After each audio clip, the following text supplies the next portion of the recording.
Greetings. Welcome to Wednesday night. Welcome to Haver Bradford Small Group gathering for the first time in 2025. Hope you all are having a great time already tonight with some community. We are here. We are diving into Romans, and it's exciting to be a part of what God's doing in New England. It's part of what He's doing at Brookridge and our network churches, Bay State, Pastor Brian Spicer, Granite, Reverend Anthony Milas, and the extended locations of Granite. It's a good time. It's a good time to be a Christ follower. So we're going to jump right in. So we started Romans 11 last week, for those of you who remember, and then we are jumping back in tonight. Speaking of Reverend Brian Spicer, hello, my friend. So I said we'd go over a list. So these are things that you do not want to be you. I hope these aren't pictures of things that you all have done. Definitely other churches, not us. So the theme is don't be this person. Here we go. Do not be the person who takes your chicken, decides you don't want it, and then puts it back in the non-refrigerated section with the Pop-Tarts. Because not only is that you've ruined the Pop-Tarts, you've definitely ruined the chicken. That is no good. Just take the extra few steps and go put it back where you found it. If you're in a theater, why do you have to leave the theater like this? First of all, why does it have to be such a big mess anyway? But if you make a mess, can we not clean this up? Reverend Brian Spicer and I were watching a DC movie, The Blue Beetle. I think it was last year. It might have been the year before, but we were sitting in the theater minding our own business, and some local ruffians came in, sit in the back, and decided they were talking on their phones and they were making all kinds of noise, and then they started throwing candy at us. It was quite the experience. But do not leave things like this. We should leave things better than how we found them, right? Restaurant, especially McDonald's, there are some places where you're supposed to leave your trash. I think Fuddruckers is one of those places where you leave everything on the table and they clear it for you. McDonald's, not one of those places. EJ is here.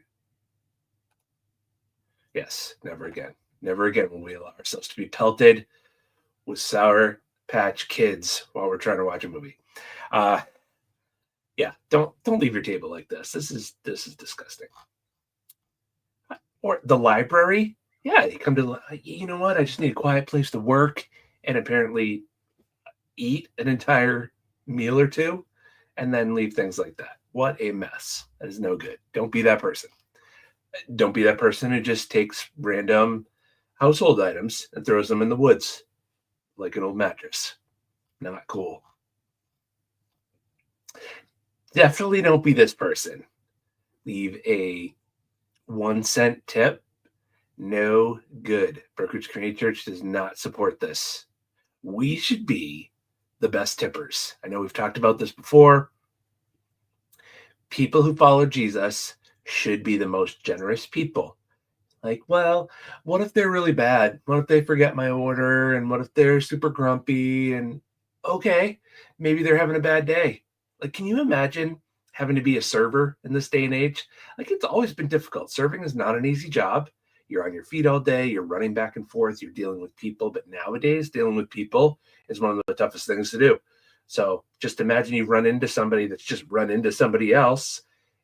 Or worst case scenario, maybe they're just having a really bad day. We should be the ones that make their day better. So be good tippers. Another thing not to do, the tip space is not for you to write them a life hack.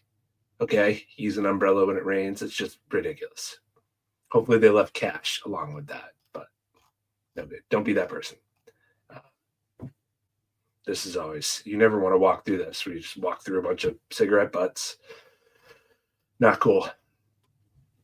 I will say when I'm driving and somebody throws their cigarette out the window, it annoys me mostly for the reason that I've always envisioned that it'll fly by my car and my car will explode.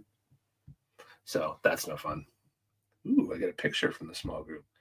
Nice. Ah, you all look great. Nice. Those of you who aren't aware, Havel Bradford Small Group sent me pictures. That's great. I like that trend. You all get to see me. I never get to see you. So that's fantastic. No, don't be this person. First of all, don't be the person who doesn't wash their feet. I can't. I can't. I can't. This is wrong. This should be a felony. This should be an immediate felony. I can't. No, no, no, no. Also, worst thing about this is that generally they do not have time to clean the trays in between the flights, the people coming in. I can't. I can't. I don't know why I even leave the house. This is a dressing room, like leaving stuff all over the place. Brooks Community Church does not support that particular finger, but also not leaving your stuff all over the dressing room. This is somebody left all their plastic trash all over the lawn. No good. This is another one. This can be a pet peeve of people. Can we not just walk the carriages either back, or you can see it, like it's right there in the distance, the place where all the carriages go, safely, so that you're not taking up a parking space or a rogue carriage doesn't just take off. Story. Second time I had a new car. I had a brand new Toyota Corolla years ago. And I went to Walmart, which was my first mistake, but I parked as far away from everybody else as I could. Fantastic. Come out of Walmart. Somebody had let a carriage go. It was a windy day and rolled right into the side of my brand new car. That's when I stopped caring right then. But don't be that person. Don't be the person that uses the great outdoors as your personal art canvas, like carving your name into the rocks. Don't do that. Not okay. Another pet peeve, right? There's really nice lines there, and those are fairly good parking spaces, and this person decided to drive right in the middle of both of them and park there. Not okay. Not okay. Don't be that person. Again, public transportation, we'll just leave our trash everywhere. Somebody else will pick it up. That is a terrible attitude, particularly for people that say they love Jesus. This is a tough one.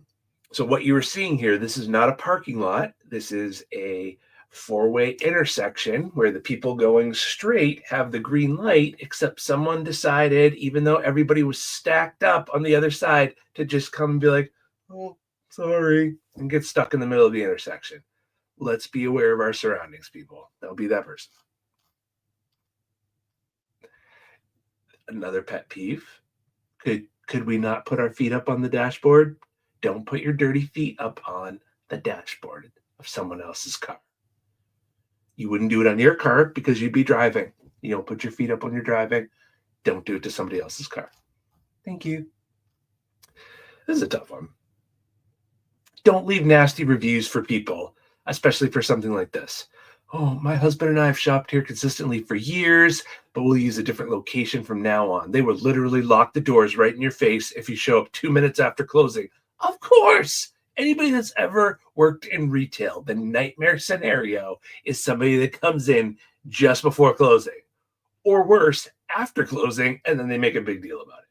Let these people go home. It's the worst. Here's more. All right, so if taking your raw chicken and putting it next to the Pop-Tarts isn't bad enough, how about just taking your trash, shoving it in with the funfetti?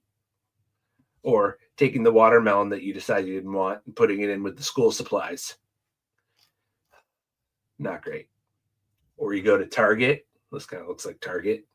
Try on a few things and just leave the place looking like a tornado just went through. Yeah. You are not wrong. A lot of feet pictures. No good. Here's it. These things are not cheap, these baby changing stations. And so if a place gives you one, how about we don't put our drink in the middle of it and just leave it like that. Here's one. I mean, I don't have to deal with this because I refuse to go to the gym, mostly because of the next picture. But here it is. If you can lift it, you can put it away. Who leaves the gym like this? Like, put the weights back after you've used them.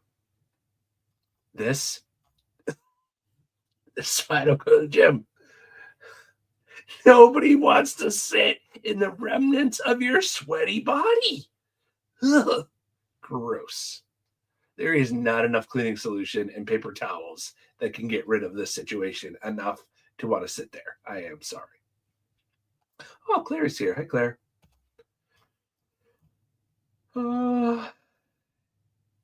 Yeah, just throw your gum. Yeah, just put it on somebody's hat. That's, why would people do this? I don't understand. Again, parking over the sidewalk. Like, this might be the least egregious thing that's been done so far, because at least you can walk around that. It's not fantastic, but all right. Sorry. Just let's not be those people. Okay. Okay.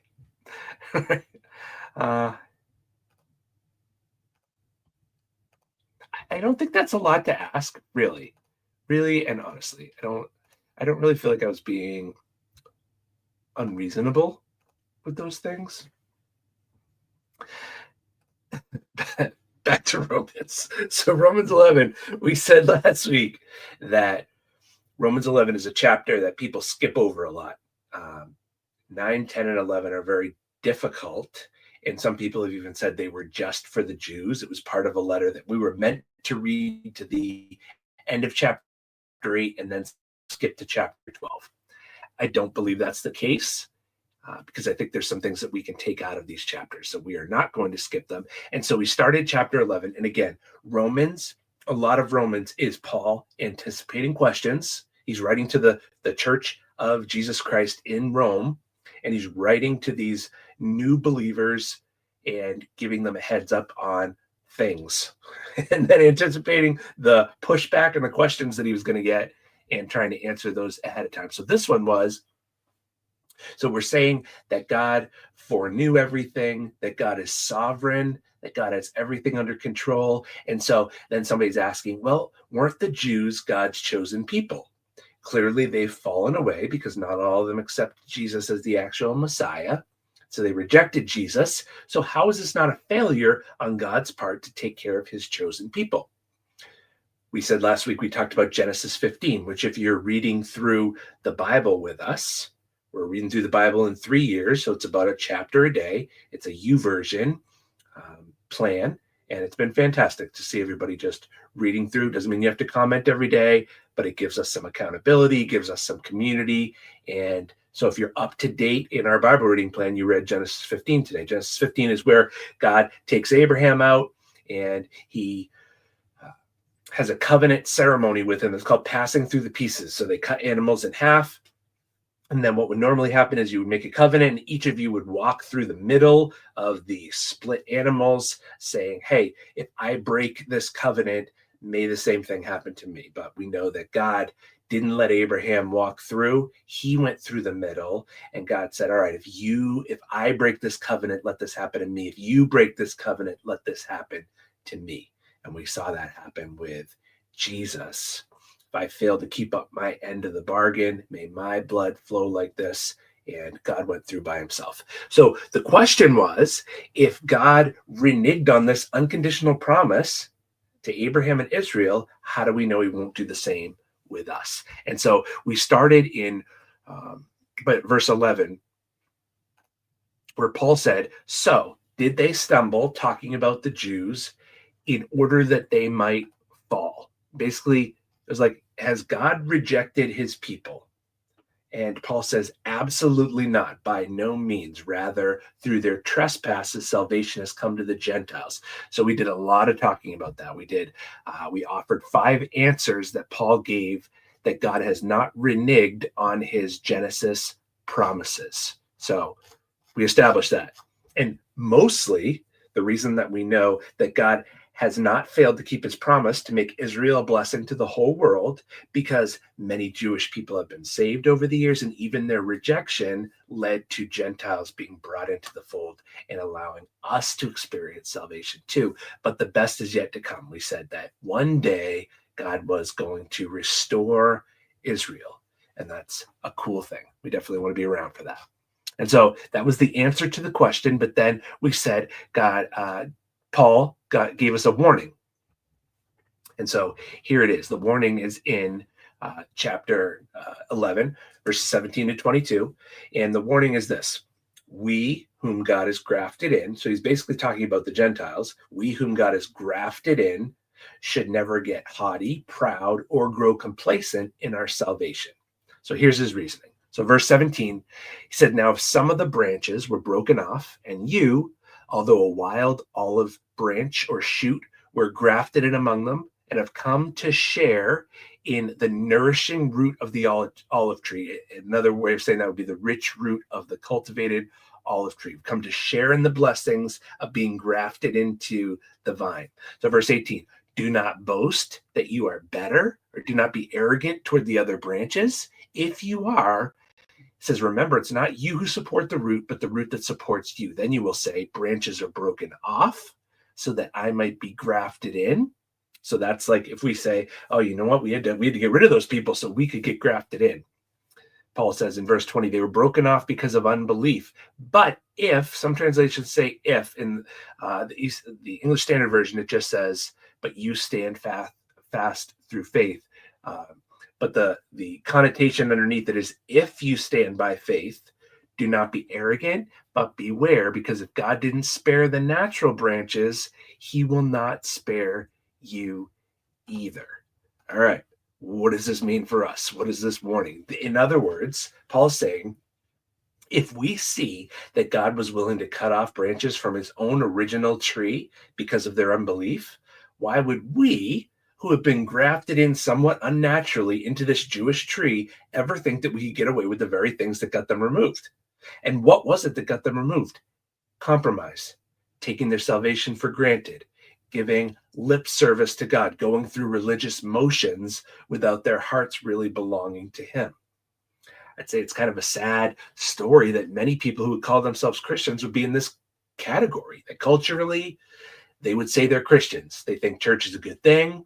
They're involved somewhere, but they're not committed. They're not involved in any missionary in ministry. They don't sacrificially give. They couldn't tell you the last time they told somebody about Jesus. Maybe they come to church once every couple months because they're just so busy. Plus, maybe their extended family has a beach house, and so they try to get down to it for the weekend. But it's a real hassle to get the kids out of the door on a Sunday morning. Miraculously, they're able to get ready for school every morning and for sports events, but nobody ever brings that up. Church is a good thing, especially for the kids, but they're just not committed. Or maybe they believe, one author said, maybe they believe in Prozac Jesus, who makes you feel calm and gets you out of a jam, but you've never offered your life to him in full sacrifice and surrender. So if you ask any of those people if they're saved, they say yes. They may tell you about a time where they prayed a prayer and they got baptized, but they don't live their lives as if Jesus was really Lord of their lives. Aren't those kind of like the branches that God removed from Israel? This can be really concerning, especially for children that grow up in churches like ours. You're raised in a Christian family, which means at some point you get saved because that's what's expected of you, and you live up to expectations, and you avoid most of the major sins, right? One pastor said, the only drug problem I ever had was getting drugged to church 3 times a week, but in your heart of hearts, you know that he's not Lord of your life. Paul is saying here, wake up. If this is what God did to the sons and daughters of Abraham, it's what he will do to you. Are you really so foolish and arrogant? He's saying that you can treat the things of God casually or with such disdain, and God will just let you get away with it. What did he do with Israel? He removed them. Say, I've accepted Jesus as Savior, but not yet as Lord. I've heard that over the years. That category does not exist. Jesus does not have an a la carte option. He's not a Build-A-Bear. He's either Lord of all or he's not Lord at all. Sometimes Christians will use a perverted version of the doctrine of eternal security to assure themselves that they belong to God. We've talked about this because Paul addresses this in several ways in the book of Romans. But the doctrine of eternal security say, oh yeah, once saved, always saved. So once you are truly saved, you can never lose it. But look what Paul says in verse 20. He said that you'll be kept if you avoid the unbelief that overcame Israel and you stand firm by faith. If. It's similar to what the writer of Hebrews said. In Hebrews chapter 3, said, take care lest there be in any of you an evil, unbelieving heart leading you to fall away from the living God.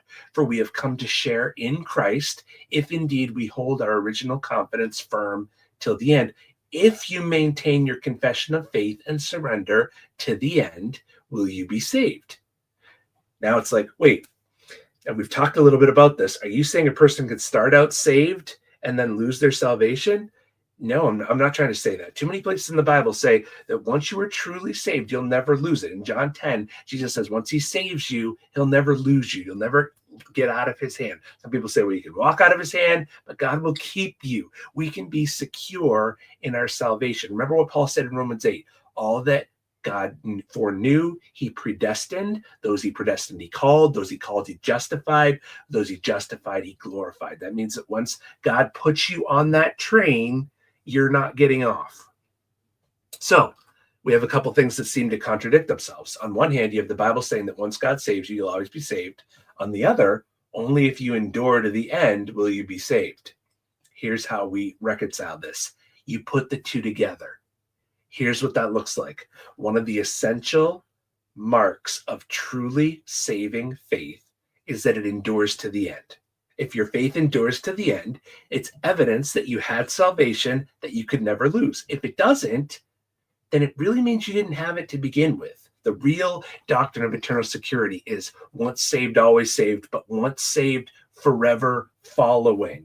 Having a faith that endures to the end is evidence that you possess the salvation you could never lose. Not enduring to the end is evidence you didn't have it to begin with. Saving faith is staying faith.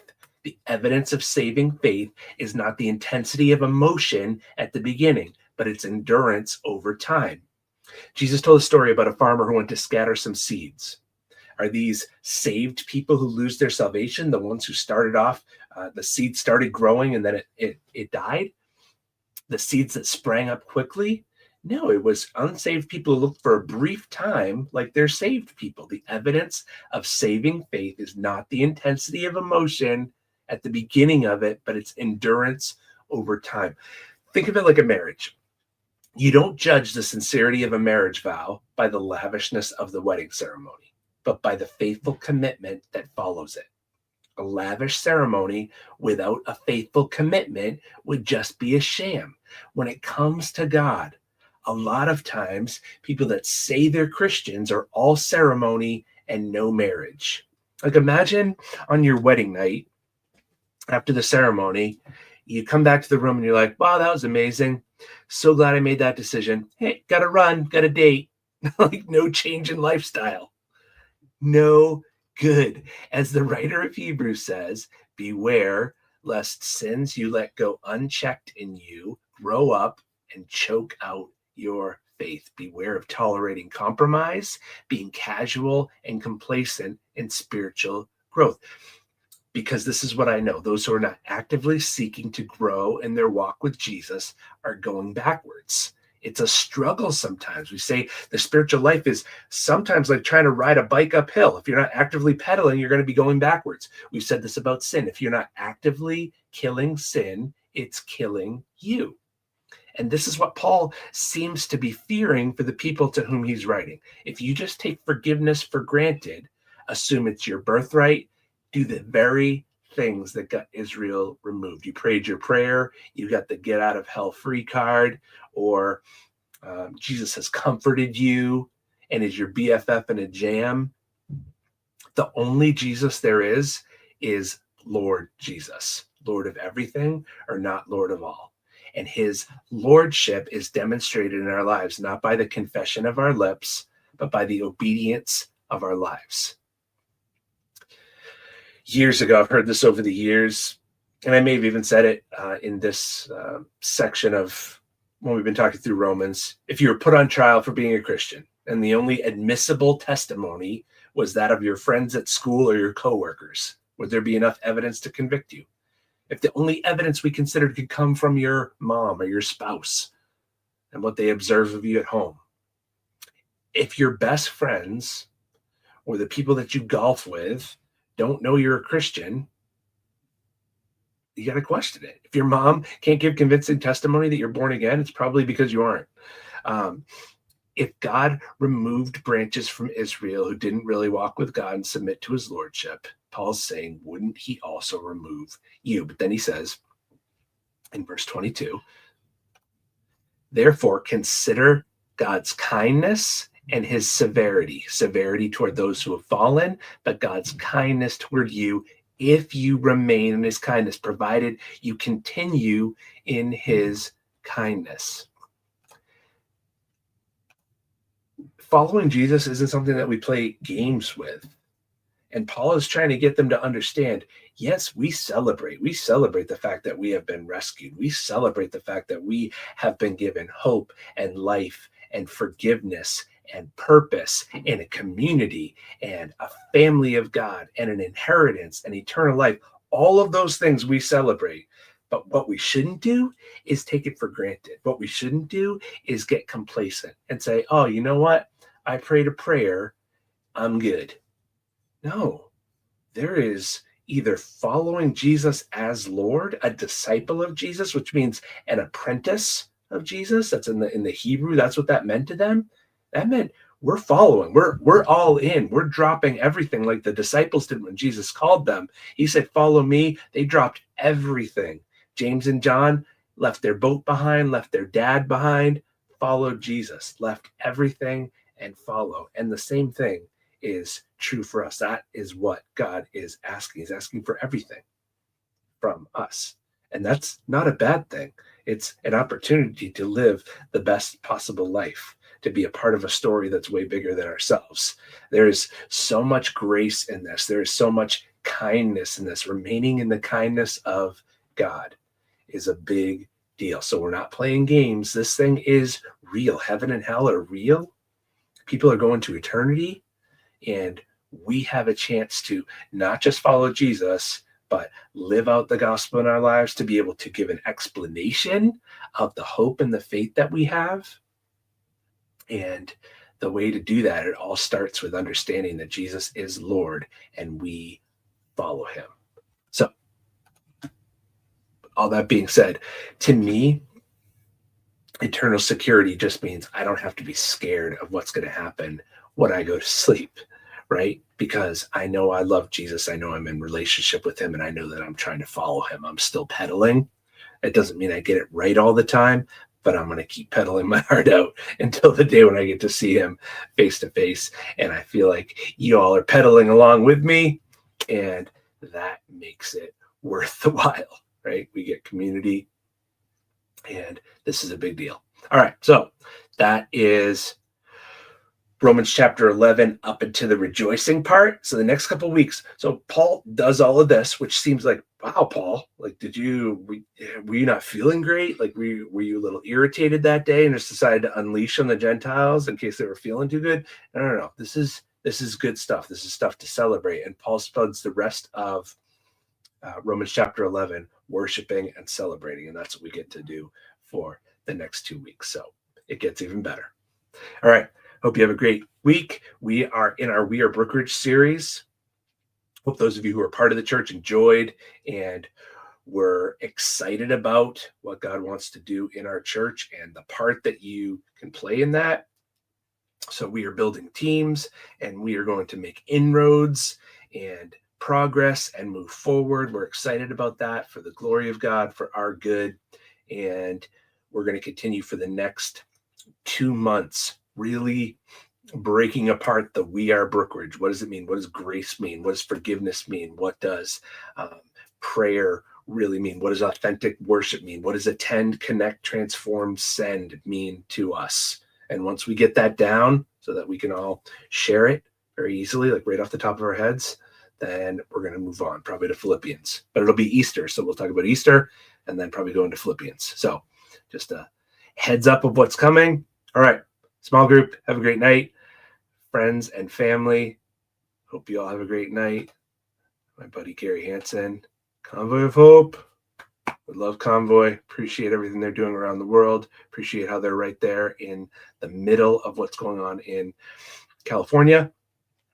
And we are looking for maybe some hands-on partnerships with them over the next quarter or two. So exciting stuff coming. Glad you're all with us, and enjoy the rest of your week.